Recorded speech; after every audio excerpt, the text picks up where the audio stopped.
À quelques heures de route au nord de San Francisco, ce chalet contemporain a été dessiné et construit par l'architecte Ole Lundberg. C'est son refuge, celui de sa femme et de ses amis.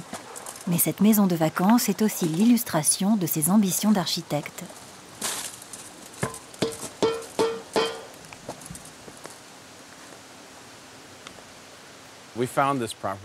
On a trouvé cette propriété il y a 10 ans. C'était exactement ce qu'on cherchait. Un lieu où l'on soit loin de la ville, parce qu'on y est toute la semaine.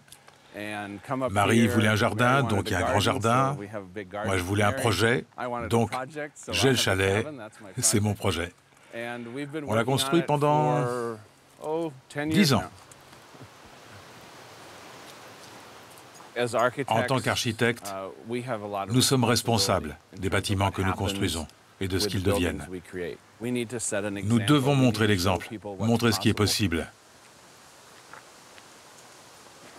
Je voulais une façade haute, parce que la vue est si incroyable, que je voulais donner une impression d'ouverture totale, que la terrasse donne presque l'impression d'y entrer. Mais, en plus de tout ça, je voulais être sûr que si quelqu'un se trouve en face, qu'il n'ait pas conscience que le chalet se trouve là. Je ne voulais pas quelque chose d'ostensible qui attire l'attention. Je voulais un chalet qui semble faire partie de la forêt.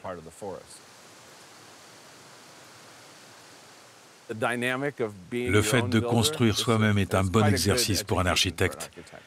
Ça permet d'apprécier le travail des autres lorsqu'ils réalisent vos projets. L'autoconstruction, c'est construire soi-même, mais toutes les bonnes volontés sont les bienvenues pour mener à bien cette aventure.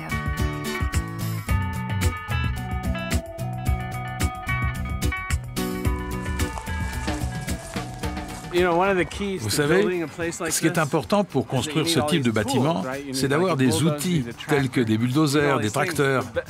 Il faut acheter tout ça, mais l'idéal, c'est d'avoir un voisin qui vous les prête, toutes ces machines.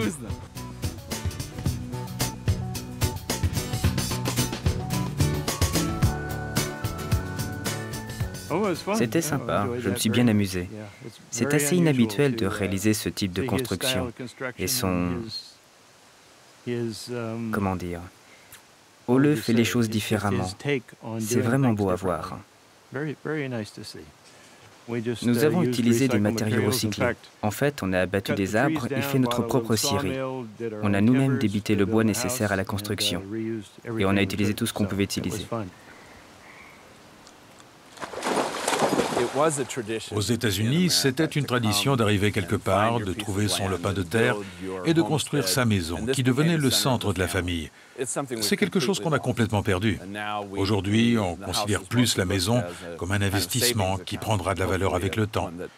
Ça a perdu de son âme, d'autant que les gens bougent beaucoup. Il n'y a plus vraiment de lien entre les familles et la terre. C'est probablement lié au fait que nous ne construisons plus nos maisons nous-mêmes. Donc, nous ne les chérissons plus comme avant.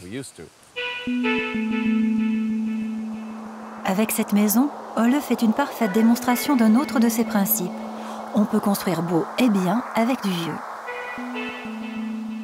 Pour construire ce chalet, nous avons utilisé des matériaux recyclés provenant d'autres projets ou des matériaux trouvés. Ces fenêtres de type industriel viennent d'usines. Quand on réutilise un objet, on récupère un peu de sa magie, de son histoire, et j'essaie de m'attacher à ça finalement. Je pense que tous les types de bâtiments peuvent en profiter.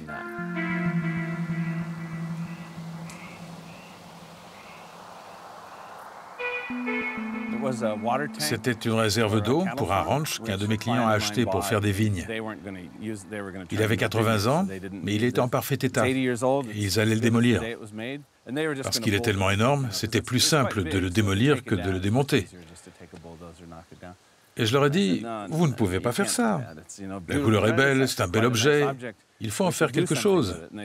Ils m'ont dit, d'accord, vous avez une semaine. Si vous réussissez à l'emmener, il est à vous. Ça fait partie des choses gratuites qui, au final, n'ont pas été si gratuites que ça.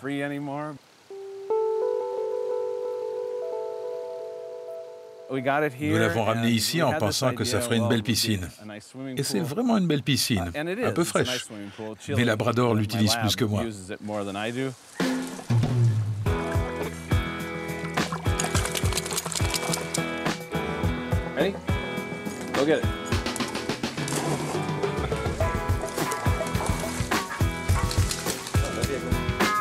À l'intérieur de la maison, même principe de récupération et même succès. C'est un lieu chaleureux, beau, pour accueillir les amis qui ont souvent participé à la construction.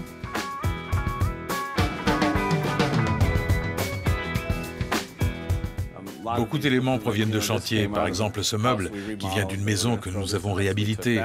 Ils allaient le jeter, on l'a pris. La pierre du plan de travail aussi. Un de mes clients restaurateurs m'a donné un four parce qu'il déménageait.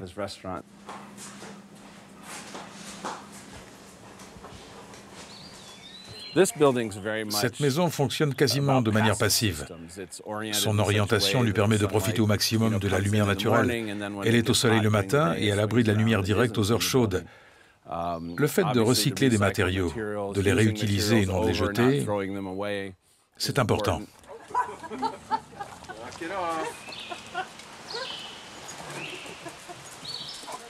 Leur jardin est splendide et ce qu'ils ont réalisé avec cette maison est vraiment unique, elle leur ressemble. Et c'est différent à chaque fois qu'on vient. C'est vrai. C'est toujours en travaux. Pour Ole Lundberg, construire durable, c'est une philosophie. Nous devons changer de mode de vie. Aujourd'hui, personne ne va nier que le climat change et que la planète se réchauffe. Je pense néanmoins que l'une des raisons qui fait que l'écologie et le développement durable captent l'attention d'un large public, c'est qu'ils apportent plus que des réponses technologiques. Je pense qu'ils apportent un lien vers le passé, vers ce que nous étions, et ce que nous avons perdu, comme le plaisir de cultiver son potager, jardiner, mais aussi bâtir sa maison soi-même, vivre plus modestement et plus simplement. Ce sont des choses que nous avions et que nous avons perdues. Et aujourd'hui, il y a une pression pour reprendre ce mode de vie, prendre conscience que nous avions quelque chose de formidable et que nous pourrions nous en inspirer.